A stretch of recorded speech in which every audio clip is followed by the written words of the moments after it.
So the topic this month is on stress. Today we are asking the question, am I at risk?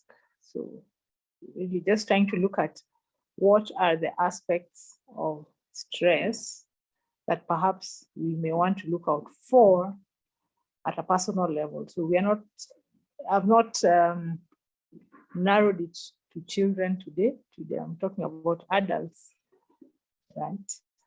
So for those who haven't met me before, I saw a few guys who are new. Karibuni sana. Makrina Buka is my name. I'm a mental health champion.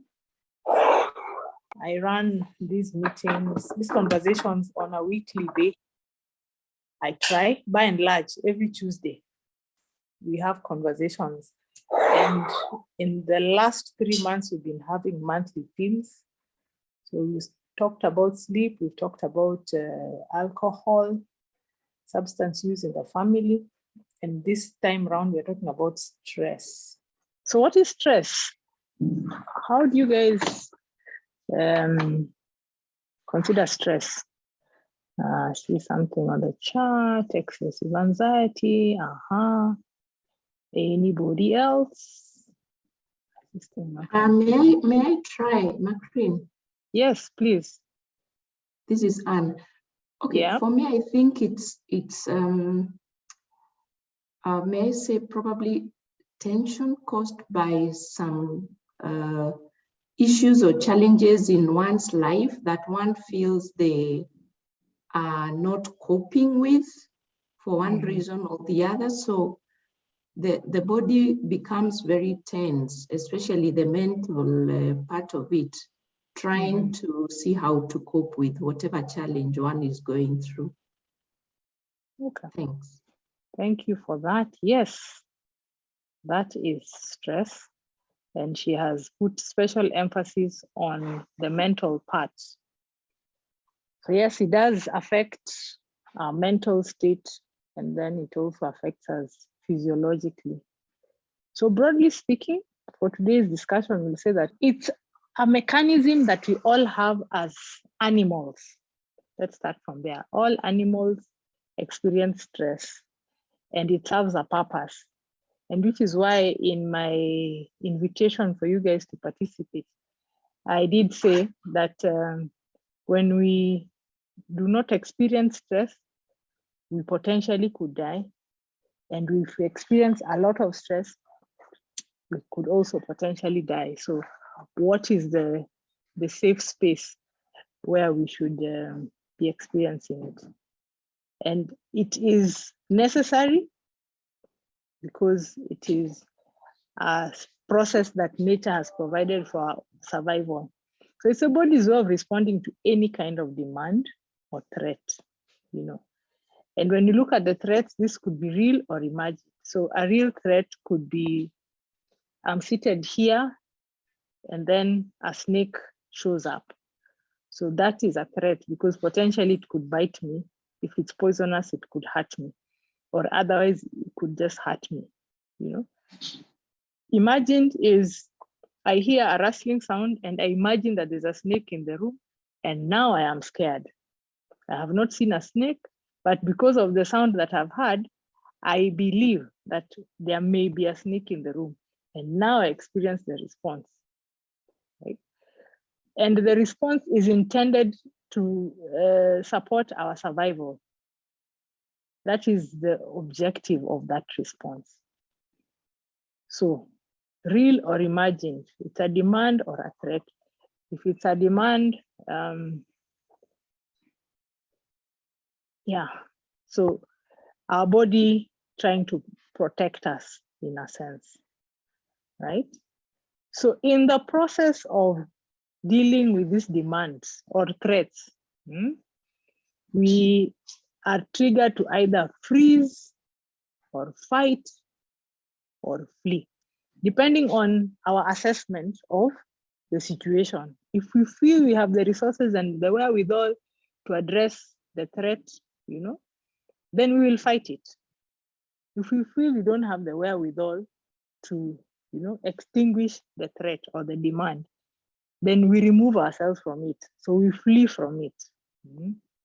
Or if we feel that we neither can confront it, nor can we successfully get away from it, we sort of just freeze, in hope that it passes away. And when it does, we heave a sigh of relief, and then we're good, right? So pretty much that would be the response the definition that you're going with. Stress can be positive or negative. If it's positive, it's called eustress. If it is negative, it is distress.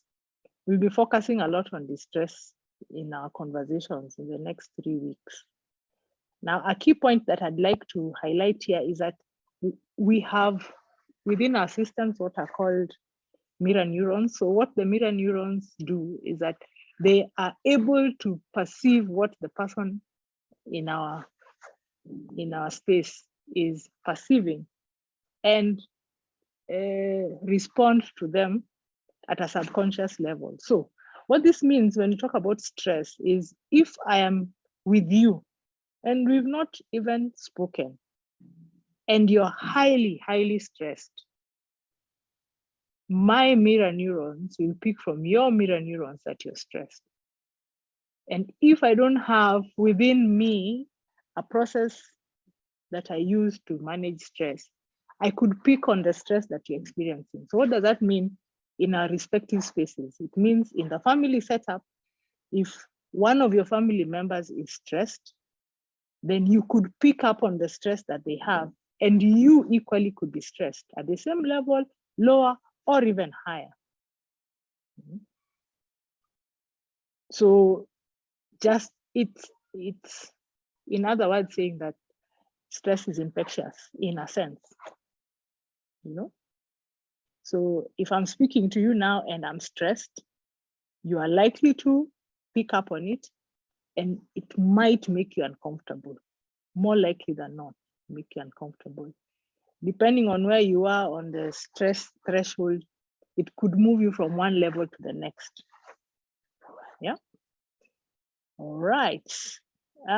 So what are some of the risk factors that could cause us to experience stress? This response to a demand or a threat. So I've tried to categorize them into sort of clusters. These are not exhaustive. They are not definitive. It's just trying to sort of create some categorization, so to speak. So interpersonal risk factors for stress. What are things that could happen between individuals that could put them at risk of experiencing stress? So one of the things is exposure to trauma. This could be as far back in childhood or even presently as an adult, and there's many traumas that people face. The intensity, the frequency, and the duration of the trauma will determine the degree to which the stress is experienced. Remember, it's a response. It's supposed to be adaptive. It's supposed to help us to deal with the situation in that moment. If a child is exposed to trauma and it is intense, it is repeated, it is over a long period, then it has a potential to affect their developmental trajectory, right? Because they're still developing. So just as we know, some examples of traumatic experiences are what? Negligence. So we could be neglectful of our children, fail to give them the things that they need for, for their nurturance and good survival. It could be physical abuse, either directed at them directly or they experience it vicariously, where we are being physical amongst ourselves as adults and the child is witnessing that. It could be sexual abuse, and sexual abuse is in a range from inappropriate exposure to content to the conversations, to inappropriate touch, to actual sexual engagement with a child. You know, it could be verbal, and a lot of verbal abuse does happen in families. One of those that happens that many people don't even consider to be abuse and hence potentially traumatic is shouting. Shouting at a child, shouting at an adult is being abusive. We're not designed to communicate like that. So if we are doing that, we are exposing somebody to potential stress response, which if it happens for a short period is helpful. If it is extended over a long period, it has detrimental effects on the individual. Now, the other risk factors for stress on the interpersonal space is the quality of relationships that we have. So if the relationships that we have are experiencing some form of, infractions one way or the other, then potentially we would have a stress response. So this could be a relationship between a mother and child. It could be a relationship between one and the intimate partner. It could be a relationship with our families of origin, with our siblings, with our parents. It could be a challenge in the neighborhood. It could be at the workplace. It could be in the church. So when our relationships are in distress, then we are at risk of experiencing stress, because this is viewed either as a threat, or a demand on the resources that we have as individuals. So it behooves us to look at the quality of our relationships, actually work on the relationships so that they give us a positive sort of experience, right? Okay, work-related, I put a lot here, and maybe I'd love to get some feedback on this even as I mention them. So I'll give us we'll take 5 minutes or so to just share experiences. So some things that in the workplace could cause us to experience stress. This is not exhaustive, this is just indicative. Job dissatisfaction. So I'm working, but I don't like my job, and it's what I have. And I don't have a sense that I am likely to get a more enjoyable thing in the foreseeable future. That could be stressful. Yeah. I could love my job, but there's so much work. I mean, some people work in jobs that are just like torture chambers. Too much work expected within the designated time, So it could be physically demanding, it could be mentally demanding, it could be having multiple responsibilities that just tug at you in ways that will trigger the stress response. Some people work very long hours. Now I have heard that some of the presidential candidates are suggesting that they could legislate that people work for 4 days in a week. It could help in such situations if it was actually practicable. I would imagine that there are people working very long hours that would have an impact on their stress response. It could be that the environment is such that the leadership under which one is working is not very optimal. They have not set for you clear goals. So today you're moving this direction, tomorrow you're moving in that direction, today you're reporting to this person, tomorrow you're reporting to somebody else. You have a responsibility to deliver on something. You don't have sufficient space to participate in the decision making of that delivery, and it just can be tiring, right? It could be that the conditions under which you're working are dangerous, and that the example that comes to mind is in this COVID season, there was need for those in the health sector to really get PPEs, personal protective equipment, I think it stands for, right? And some of them worked in environments where the employers did not provide that for them, and it was left for them to acquire those personal protective equipment. And they come at a cost, which cost some of them are not able to attend to. So they would either work without the requisite protection or use and reuse some things that they shouldn't even be reusing, So it could be something as bad as that, right? Then insecurity in the workplace, that one is common, pretty common.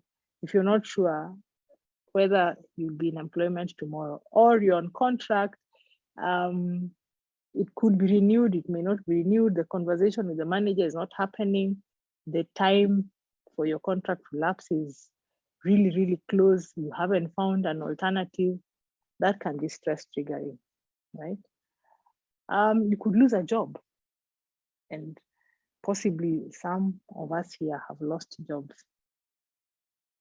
And it would be interesting to just get a feel of what some of those experiences have been like.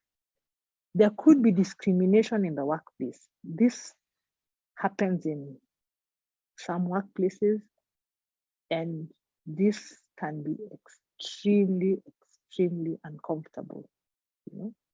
Discrimination could be on the basis of gender, of age, of color, of faith, all manner of things, physique. So these are some of the things that in relation to work I have picked, and now I'm opening it up for some feedback from you guys. Anyone want to share something in relation to stressful or stress triggering scenarios in the workplace?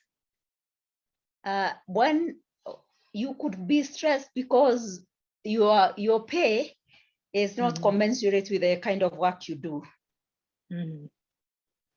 You could also you could also be stressed because there are conflicts between colleagues, between you and your boss, and even office politics.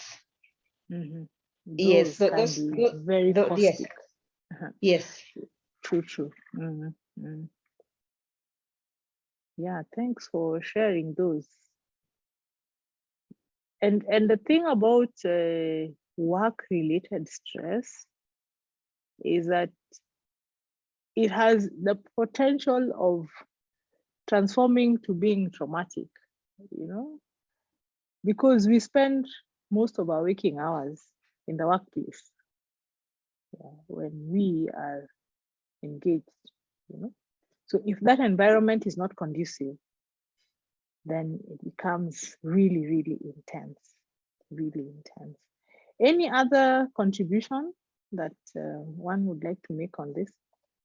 Okay, Macrine, allow me to add just one of the things that I think can be stressful is when at the workplace, you do not have sufficient tools and support to achieve your targets. So then you have to find ways of, either lobbying or putting out a case, and it can be very stressful because the targets are waiting and the resources have not been availed to a comfortable level. That is true. Thank you for that. That is true. There are situations where you are given goals to deliver and you're not sufficiently resourced, and you're left to your own devices.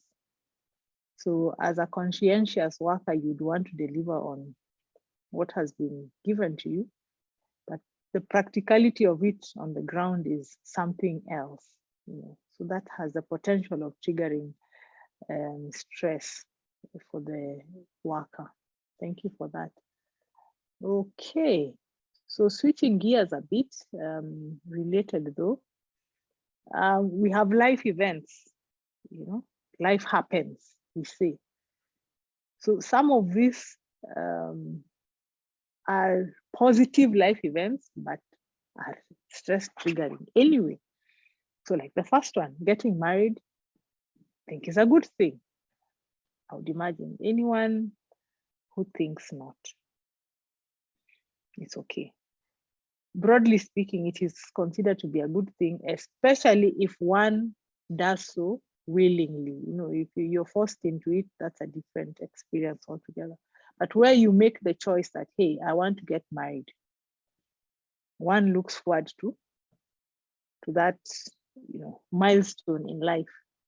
And then it has a potential of triggering stress. Why, one may ask? I mean, there are changes. It's a change event. You're moving from living independently alone to moving with somebody where you now are going to coordinate your activities. You know, you have known each other, yes, and then there are discoveries to be made. There's many unknowns, you know. You have expectations that you are hoping to achieve together. Depending on the background you're coming from, you may have, you know, what do you call them?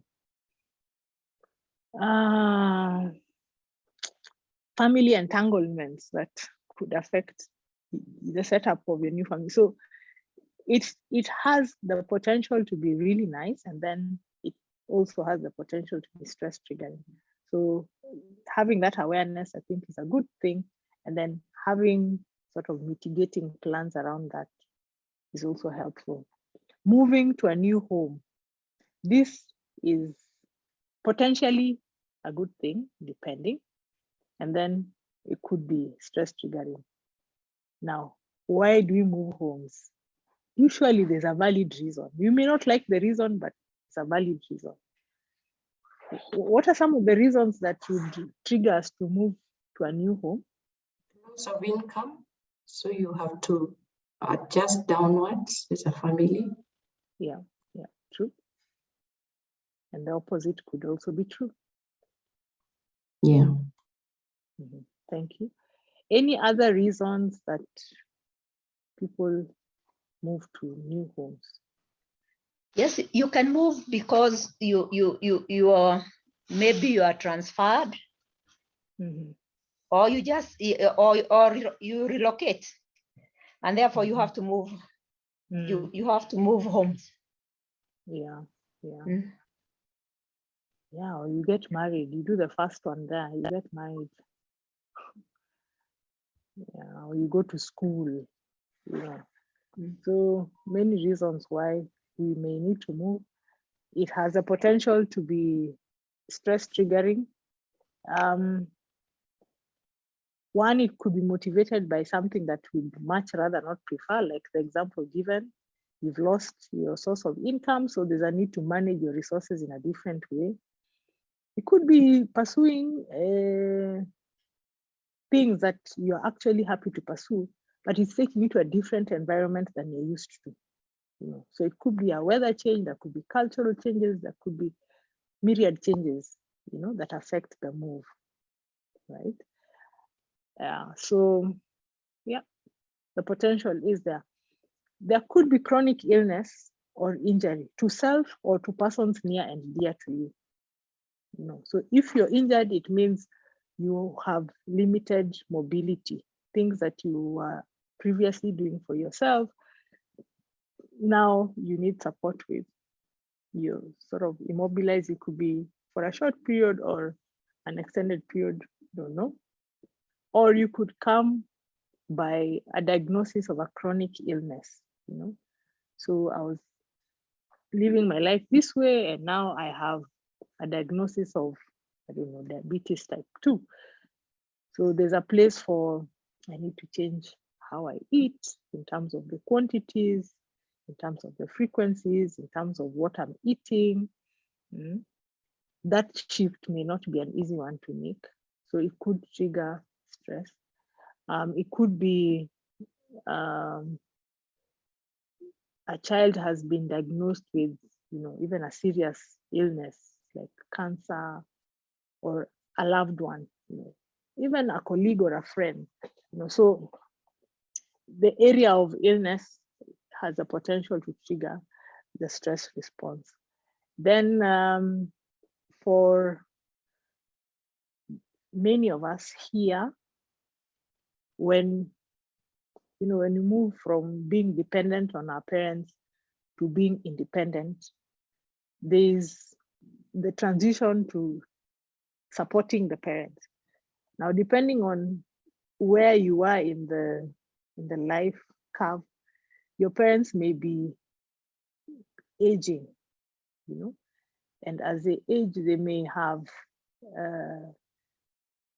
age-related illnesses, or they may just be experiencing the aging process. Now, taking care of them is potentially a stress trigger. It could be financially stressful, it could be physically exhausting, it could be emotionally exhausting, depending on the nature of care that they require. Sometimes it affects their personality, and they may be very, how do I say it? Not very kind with the words, even though you're bending over backwards to provide the support. And it could rub off somebody in a very uncomfortable way. So yeah, that has a potential to trigger a stress response for us. The death of a loved one is a big deal. And here I would want to add the death of a pet. So for those of us who have pets, pets are like family. If a pet dies, it's a significant loss. So dealing with the loss of death is something that will most certainly trigger a stress response. When we get into marriage relationships, often it's intended to be for life. Sometimes it doesn't work out that way, and such is life. And when that decision is made, then whilst it is justified by those involved, it still has the effect of triggering, the stress response. Then money matters. I mean, this is big. We talked about it on the other side. And it could also be that it isn't that we don't have enough for our survival, but the demands may be just a bit much. And I would imagine in this season that is COVID, this has been the experience of a number of us, maybe not all of us, but a number of us, where I was just getting along okay with the resources, the financial resources that I have. And then now COVID happened. Now with COVID, perhaps I have a sibling who, lost a job and may need medical support. So I am choosing to step into that space and support them. Then of course, my life is also to continue, and perhaps I want to continue it at the same standard that I had before, but the income has not adjusted upwards. For some people, the income even did adjust downwards. So, that is something, that is something. For some of us, the kids are growing, so you find that your child has moved from being a child to a young adult. The dynamics of managing them as a young adult is different. You may not be paying school fees, but there are other obligations that you still feel you need to support them with, which may be, taking you off the plan as you had anticipated. Yeah. So these are some highlights. Any other life events that any of you would want to make mention of here? I think being jobless also can cause a stress, eh? What's that? Being jobless. Yes. Yeah, jobless. so losing a job, Uh, yes. Mhm. Yeah, losing a job, and Or sometimes not maybe, having a job. yeah, sometimes Uh-huh. violence in the families. Oh, yes. Mhm. Yeah. Yeah. Yeah. Another one maybe when someone is about to sit for exams, Mhm. there is a stress. Oh, yes, that is so true. It And is very common. especially in our environment. Yeah. Thank you for the contribution. Thank you. In our environment, there's a way that sitting for exams have been positioned as a do or die sort of a thing, you know. So we go into exams feeling like it's going to determine who we are, what we are worth, and our lives forever and ever, amen. So whilst it's true that it will contribute to, you know, the future, I feel personally that we have overplayed the exam thing to the exclusion of the process that is necessary to achieve success in sitting the exam. So we're just thinking about the goal. So if you're just thinking about the goal and then the time for the exam has come, if you didn't have a process that you have refined prior to the exam date, then getting significantly stressed at that time is highly likely. So it's not to say don't get stressed when sitting an exam. It's necessary. Some level of stress is necessary because that's what will make you follow on the processes that could lead you to really do well in the exam. But just thinking about the outcome, I want a B. Okay, so what if I don't get a B? What does it take to get a B? And the exam is tomorrow, So if I haven't been engaging in the activities that would lead me to getting the B, then chances that I may not get the B is high. It's not zero, it's high. And then again, if I have been doing the things that lend themselves to good exam preparation, then a little anxiety, not too bad, and just sit and do the exam. Yeah. Any other life events that you guys want to sort of bring up? There is also another one, maybe change in weather condition. I think it can cause also the stress. Like this weather we are having, how is it going with you? It is not good, because it also affects our health, and also sometimes maybe in where we are living, it's a very harsh environment where there is a lot of dry. There is no food, something like that. Yeah, thank you. So weather changes, yes, those have the potential to trigger stress response for sure. So temperatures moving up, moving down is something.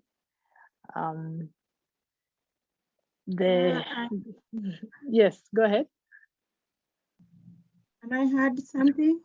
Yes, please. Yeah, my name is Dr. Elizabeth. I wanted to add that anxiety during maybe you are expecting to do some interviews. I've realized that they can actually make you very stressful when you are just waiting for the interview and the same, even after doing it and you are still expecting the results. That can actually trigger stress. And then other factors like retirement, and you're thinking about maybe how the life after, it can actually also be stressful. Yeah, thanks, Dr. Elizabeth. In fact, that retirement piece is a good one that you bring it up, because for those who are in formal employment, retirement is coming, unless you choose the path of, going into your own hustle. And for some who are in the line of formal employment, they don't really have a concrete plan of what it is they intend to do when that time comes. Now, when the time comes, then it can be potentially very confusing. And in this season, we are living long. So you say you retire at 60, people are living to 80s, and still quite active. So you have another 20 years post-retirement. And if you have no plan, can you imagine that? Imagine that. So it behooves us again to just think about some of these things and say, okay, so what plans can I put in place that would make the experience when it happens less stressful? It's not to say that if you have plans, you'll not be stressed. No, that change happens, that in itself is a stress trigger, right? That in itself is a stress trigger. But if you bring it to manageable levels, then it's not too bad. So thanks for those contributions. Any other that one wants to share here as I go into this other space that is intrapersonal?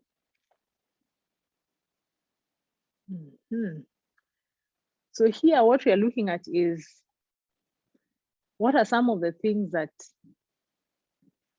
at a personal level would lead us to experience stress. So it's not related to what's happening around us. It's internal. It's like in my head. It's decisions that I'm making. It's beliefs that I'm holding. It's thoughts that I'm entertaining. Yeah. So we're saying having unrealistic expectations can cause us significant stress, right? It can cause us significant stress, which if you look at the Swahili saying, they say, what do you call it? The one that's coming to my mind, msiba wa kujitakia, So when I set unrealistic expectations and then I'm stressed because I'm not meeting those expectations, I have technically set myself up for msiba. And sometimes I'm not even aware that my way of thinking is unreasonable. But the reality is that it is causing me stress. So if you can think about some of the expectations that you set for yourself, ask yourself the question, am I experiencing stress in this particular situation because of the expectations I have set for myself? So I'll give you an example. If I am somebody who is either not in employment or is in employment, but my income is a little on the lower side, and then I choose to live in a house whose rent I will struggle to pay. And then I default on the rent, and then the landlord comes asking for their money, and then I'm stressed. Now, that to me is an unrealistic expectation that I've set for myself, because the more realistic expectation would be to set my rent at a level that I can afford, you see, rather than at a level where I strain and I end up defaulting. It could also be that I have perfectionistic tendencies. It's either perfect or nothing at all. So if you find yourself in that space of perfectionism, you may want to take a step back. Ask yourself, where is this taking me? Is it helping me to live a rich and meaningful life?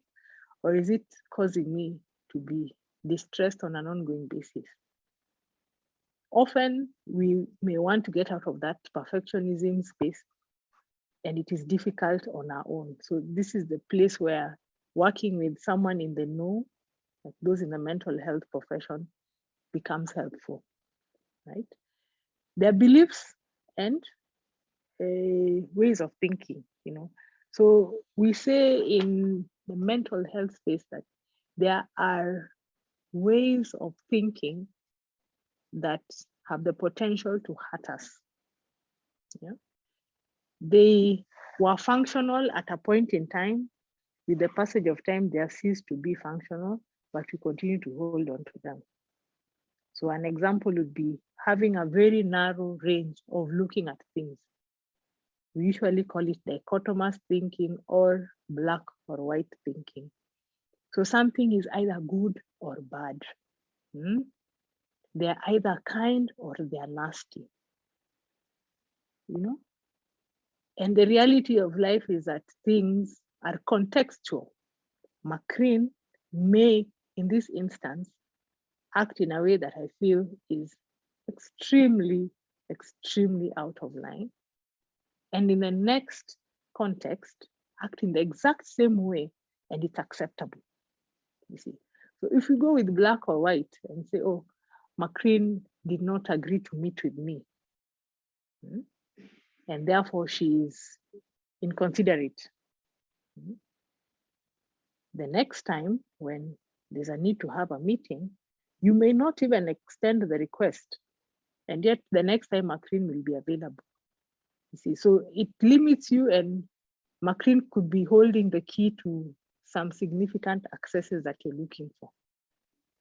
So how we think has the potential to really cause us significant distress, alone or in combination with other things happening around us. Yeah. Within that space, there are those of us who struggle to say no. So they sometimes are called people pleasers, you know. And any request that is asked of them will be yes, yes. And the tendency is to be overwhelmed. As you say yes, you want to deliver, and then you still have 24 hours like everyone else. So if you're struggling to say no, you potentially are at risk of experiencing stress, and on an ongoing basis. The things we tell ourselves, big, you know, we talk to ourselves from when we start being verbal. So think how far back is that? From 2 years old.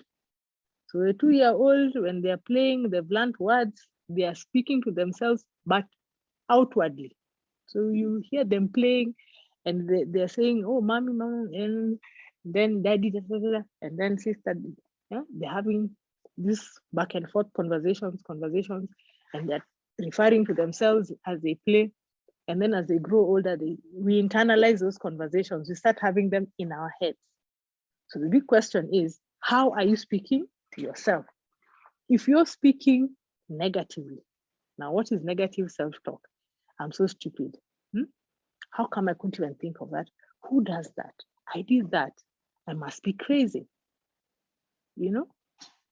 Now, if that's the kind of language that I am using towards myself, the tendency to feel discouraged, to feel inadequate, to feel less than, is high. And when I trigger those things through how I speak to myself on certain issues, then having a stressful response is a very, very highly likely outcome. So you want to think about, how am I speaking to myself? Am I speaking to myself like I would a 3-year-old? Am I speaking to myself like if I had somebody speaking to the 3-year-old, I'd cringe? Because we also tend to be very, stringent with ourselves and generous with others. So sort of bringing that out. Sensitivity to criticism. There are those who, when given feedback of there's room for improvement, take it as a personal indictment. So I cook and serve you, I don't know, mandazi graciously. I love to cook mandazi. I serve you mandazi, and then you tell me, hey, Macreen, thank you for your generosity. And then the mandazis were a bit sugary, or they hardly had enough sugar. That's feedback. Now, if I struggle with feedback, I will hear what has been said about the mandazi, that Macreen, you're such a lousy cook. Why do you even bother to do these things? So ask yourself the question, how are you interpreting the feedback that you're getting where it suggests that there's room for improvement? Are you taking it as a personal attack, or are you taking it for the feedback that it is intended to be? If it's as a personal attack, then it means you are choosing the path to be in a highly stressed state. Right? Then there's the matter of sleep. We spoke a lot about sleep last month, and I am saying here that it is a choice that you make around sleep for the large part. If there are sleep disorders, then there are treatments involved. But there are certain practices that we choose. So if we choose those practices and we end up with poor quality sleep, then our stress response will go up, because the system, when the sleep hormones are muted, which is what happens in a stress state, then we are not able to get the right quantity of sleep and the right quality of sleep. So it's something that we really need to be very deliberate with. So with that said, is it all doom and gloom? Not really, not really. So there are things that would put us in the space of mitigating the effect of stress when we're exposed to it. What are some of those things? Key is having a strong social support network. It is so important. And in this season that we are living, in this phase of life, the year 2022, we have transformed to being more and more individualistic, whilst we historically were very communal persons. So we used to live very close to family. You are born into that family. As a man, you built your home not too far from your father's home. As a lady, you went and got married not too far from home. Even where you were to walk, I mean, if it was far, you'd walk like a couple of hours, but it would be a day trip. Now we are extremely removed from each other. So we grew up, we go to college, we get work, and then you could be working in the same town with your siblings and your parents, but you're living very differently. So maybe I grew up in the west side of town. When I get a job, because I've just started, I go and start living on the east side of town. And then my brother maybe got a better paying job. They're on the west side of town, but the opposite direction from where the folks are. And the other sibling got a job out of the country. So already we are, and then within our homes, we find the more resource endowed we are, the more we create like barriers within our spaces. So one, we'll have very big homes, and then we will have rooms where the kids, if you have 3 of them, each of them in their own room. So the opportunity for them to come together as members of the family is reduced to breakfast and maybe supper. And that depends on whether there's somebody who is seeking to enforce that as a thing. So you may be living in the same general neighborhood, but otherwise you're strangers to each other. So what am I saying? A strong social support network is important in helping us to manage our stress levels. This strong social support network is not an automatic thing. It requires work in this season. Before, the environment sort of pushed us to be close. Now the environment is pushing us to be extremely individualistic. We work on our laptops, on our gadgets. Yeah. Even where we are saying we are working within a team, the team, each person, we could be seated next to each other, but each person is on their own device, and then we look up from time to time and, catch up on this and that, and then go back to our devices. So having a strong support network is helpful in the face of stress, because then you're able to plug into that support network. So it means you have to be deliberate in playing into that support network to make it strong and sustainable for you and for others. You know, it cannot be that I sit and wait for me to have a good relationship with my siblings. It won't just happen. I have to avail myself into their space, invite them into my space, you know, look for activities that we do together outside of attending funerals, you know, things that are of, you know, a happy kind, right? Then pro-health seeking, promoting behaviors, these would be helpful, you know, nutrition, exercise, sleep, yeah. And even the social support network is still pro-health seeking, because then if I have a good support network, it means I even allow myself to not know everything. I allow myself to be helped from time to time. If you don't have a good support network, there's a tendency to feel like I can do everything by myself. It tends to be overwhelming, and then it triggers the stress response. Yeah. Attitude of gratitude is if one has a general orientation of just being, you know, what do you call it? Gracious. I appreciate. Then the risk for having elevated stress is lowered, because such an individual, even in the face of a distressing experience, will find occasion to see a positive thing to appreciate.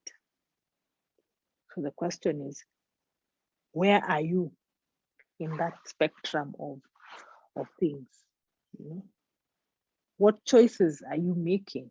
Are you making choices that put you, you know, in a space where you have increased access to protective factors for stress? Or are you choosing options that put you in the path of elevated stress? I think this is the last slide. Yes, it is. So I welcome questions and or comments. I thank you for joining today's session. Any comments, any questions, any additions, corrections, perchance? Hi. Hello. Let me say that although I joined when it was a little bit late, I think I've learned something. The topic looks familiar, but it has helped me to look at stress causes in a different perspective.